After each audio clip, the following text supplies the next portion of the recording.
Hello friends, இன்றைக்கு நாங்கள் லஞ்சில் என்ன செய்ய போகிறோம்னு சொன்னால் ஈஸியான வெண்பொங்கல் சாம்பார் அதோட சுவையான பாயாசம் பண்ண போகிறோம். அதை நாங்கள் எப்படி செய்கிறதுன்றதை பார்க்கலாம் வாங்க. இந்த பொங்கல் செய்கிறதுக்கு நான் பயறு கொஞ்சம் பாசிப்பயிறு எடுத்து வறுத்து அதோட அரிசியும் சேர்த்து நல்லா கழுவி அதுக்கு அளவான தண்ணியை ஊற்றி அதோட உப்பும் சேர்த்து நான் அவிய வைக்க போகிறேன்.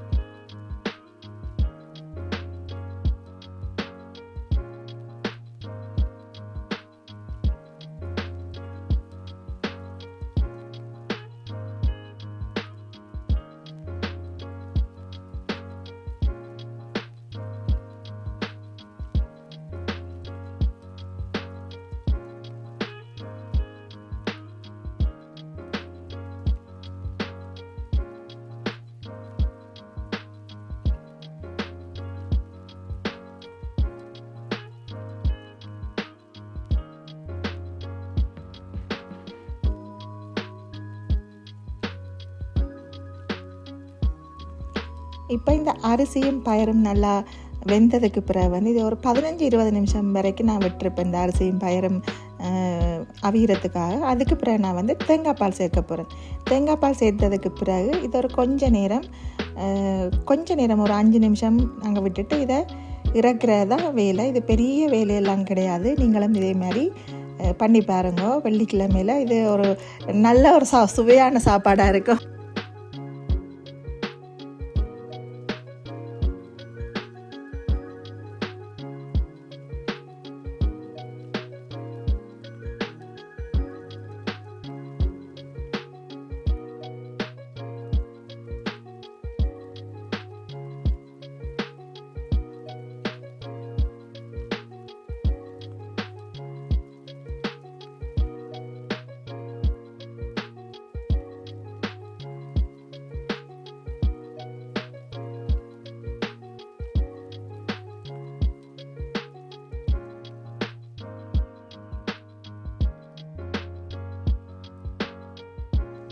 பொங்கல் ரெடி ஆச்சு. இப்போ நாங்கள் சாம்பார் பண்ண போகிறோம். இந்த சாம்பாரை எப்படி பண்ணுறதுன்னு பார்க்கலாம். இதில் நான் கொஞ்சம் பருப்பு எடுத்து அதை நல்லா கழுவி இந்த சட்டியில் சேர்க்க போகிறேன். இதோட கத்தரிக்காய், முருங்கைக்காய், உருளைக்கிழங்கு இவ்வளோ நான் இதோட சேர்க்க போகிறேன். அதுக்கு மேலே நான் எந்த ஒரு மரக்கறியும் சேர்க்க போகிறதில்ல.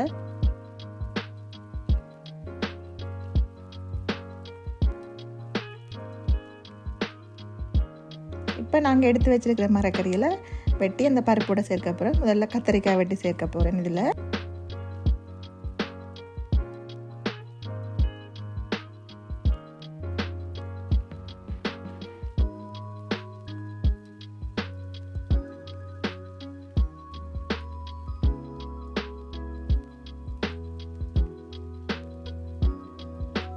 அடுத்ததாக உருளைக்கிழங்கு தோலை சீவிட்டு அதையும் கட் பண்ணி அதோட சேர்க்க போகிறேன் பருப்பு கத்தரிக்காயோட.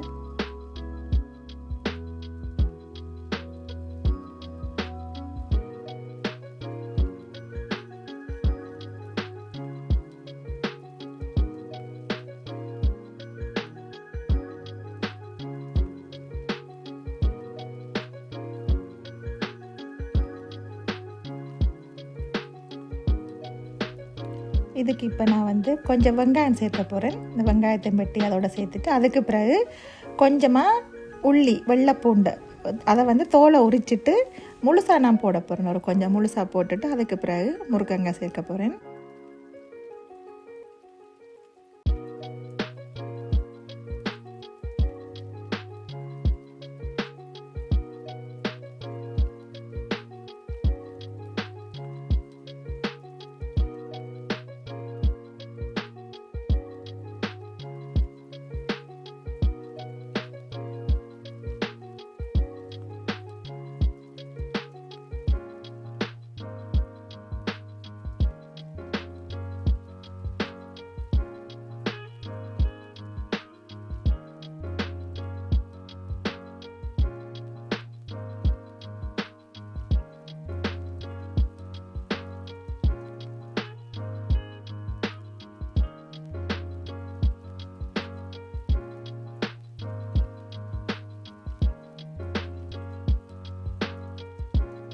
இப்போ எல்லா மரக்கறியும் கழுவி வெட்டி நாங்கள் இதில் சேர்த்தாச்சு. இப்போ இதுக்கு தேவையான தண்ணியை ஊற்றி நாங்கள் வந்து அவிய வைக்க போகிறோம்.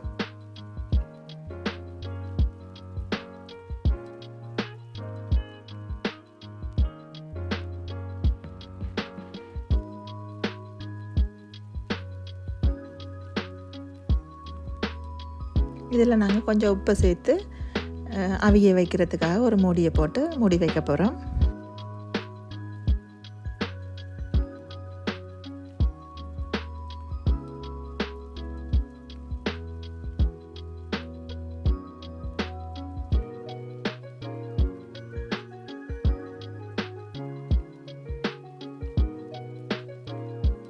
இப்போ நான் முன்னாடியே வந்து பச்சை மிளகா சேர்க்க மறந்துட்டேன். இந்த டைமில் நான் வந்து கொஞ்சம் பச்சை மிளகா சேர்த்து ஒரு கொஞ்சம் நேரம் இந்த பச்சை மிளகா அவிகிற வரைக்கும் கொஞ்சம் விட்டுட்டு இதுக்கு பிறகு நான் தூள் சேர்க்க போகிறேன்.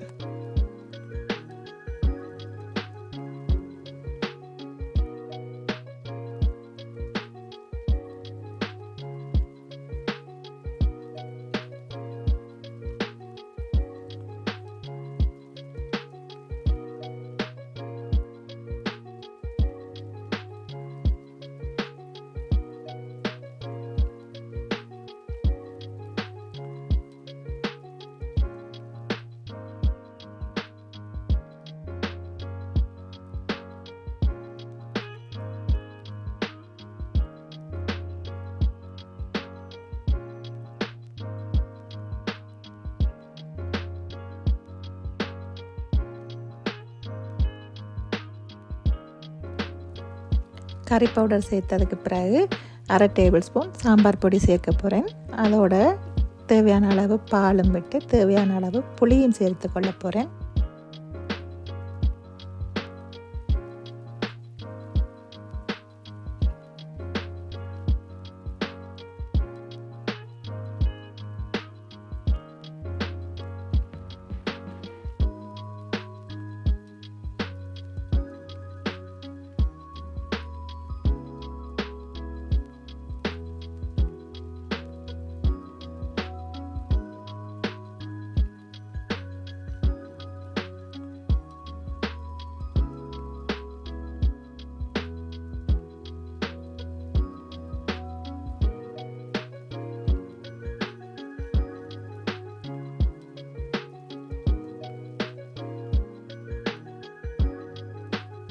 இதை கொஞ்ச நேரம் இப்போ மூடி வைக்கலாம் கொதிக்கிற வரைக்கும். சாம்பார் அங்கால கொதிக்கட்டும். இப்போ நாங்கள் வந்து சாம்பாருக்கு தாளிக்கிறத பார்ப்போம். அதை வந்து தாளிக்கிறதுக்கு நான் கொஞ்சம் கடுகு, பெருஞ்சீரகம், சின்ன ஜீரகம் சேர்த்துட்டு அதோட கொஞ்சம் வெங்காயம், 2 சித்த மிளகாய், கறிவேப்பிலை சேர்க்கிறேன்.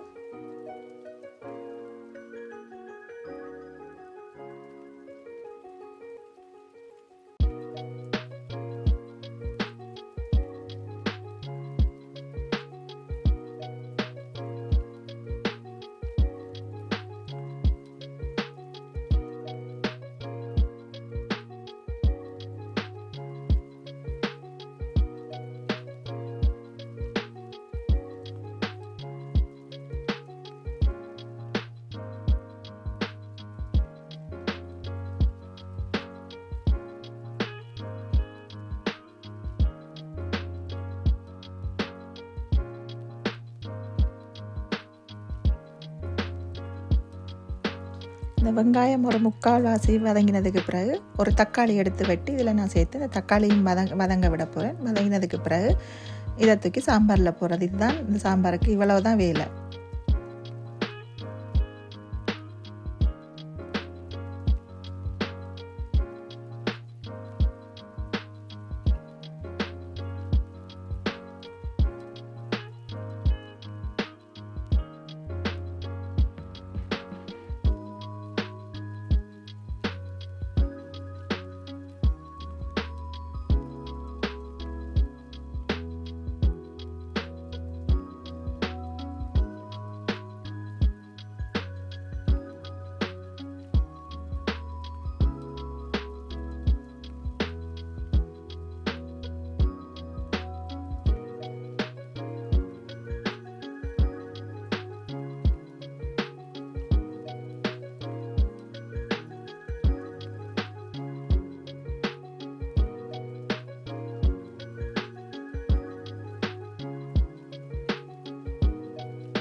இப்போ தாளிச்சதெல்லாம் போட்டதுக்கு அப்புறம் லாஸ்ட்டாக நான் வந்து ஒரு 3-4 பல்லு உள்ளியும் அதோட ஒரு கொஞ்சம் மிளகும் சேர்த்து இடிச்சிட்டு இந்த உள்ளியை வந்து கோதோட இடித்து போட்டிருக்கிறேன். நீங்களும் அதே மாதிரி ட்ரை பண்ணுங்க, நல்லா இருக்கும். அதோட வாசனை வந்து நல்லா இருக்கும்.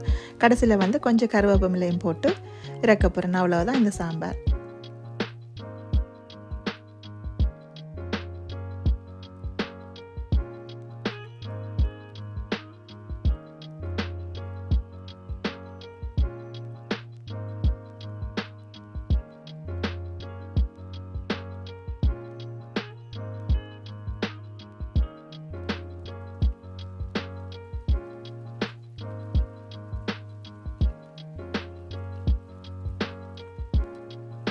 சாம்பாரெல்லாம் முடிச்சுட்டு இப்போ நான் வந்து பாயசத்துக்கு தண்ணி ரெடியாக இருக்குது, கொதிச்சிருக்குது. இதில் வந்து நான் சேமியாவும் சவ்வரிசியும் இதில் வந்து நான் சேர்த்துக்கொள்ள போகிறேன்.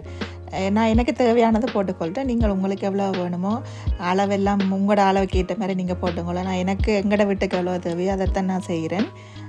இப்போ நான் வந்து பாயசத்துக்கு சேமியாவும் சவ்வரிசியும் வந்து போட்டு இதை கொஞ்சம் அவிய வைக்க போகிறேன். அவியட்டுக்கும்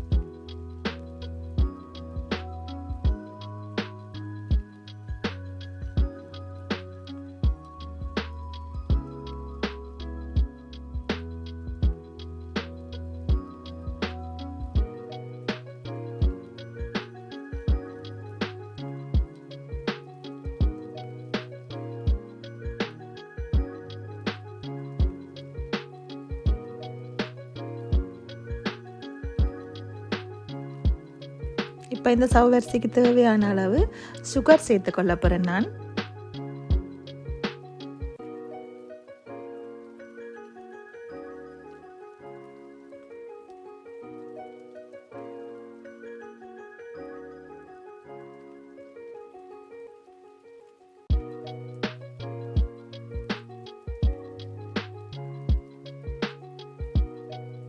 இந்த சுகர் ஆட் பண்ணதுக்கு அப்புறம் நான் வந்து கேஷ்யூ நட் கொஞ்சம் ப்ளம் சேர்க்கிறேன். இதை நான் வந்து நெய்யிலையோ ஒன்றுமே நான் இதை பொரிச்சு எடுக்கல, நான் டிரெக்டாக அப்படியே சேர்த்துக்கொள்கிறேன். நீங்கள் விரும்பினா நெய் அந்த மாதிரி ஏதாவது அதில் வதக்கிட்டு போடலாம். ஆனால் எனக்கு நெய் அவ்வளோ விருப்பம் இல்லை, நான் வந்து டிரெக்டாக அப்படியே ஆட் பண்ணுறேன்.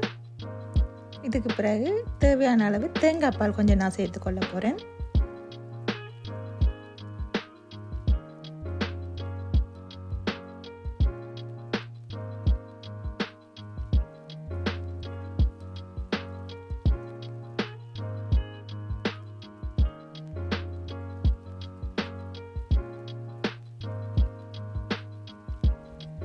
தேங்காய் பால் சேர்த்ததுக்கு அப்புறம் நான் கொஞ்சம் தண்ணி சேர்த்துக்கிறேன். ஏன்னு சொன்னால் அந்த தேங்காய் பால் கொஞ்சம் திக்காக இருக்குது, அதால் நான் கொஞ்சம் தண்ணி சேர்த்துக்கொள்ள, ஒரு கொஞ்சம், நிறைய இல்லை, கொஞ்சம்.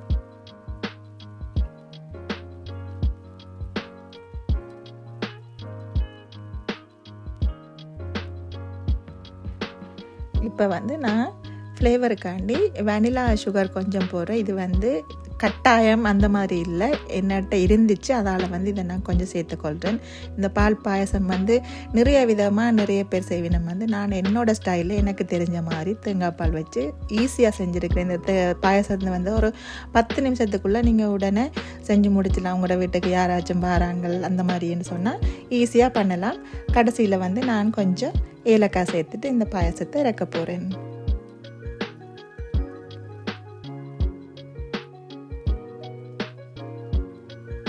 இப்போ எங்களோட வெள்ளிக்கிழமை லஞ்ச் வந்து ரெடி ஆச்சு. இதை வந்து என்னோட புருஷன் வந்து இப்போ சாப்பிட போகிறார், சாப்பிட்டு சொல்ல போகிறார் எப்படி இருக்குதுண்டு.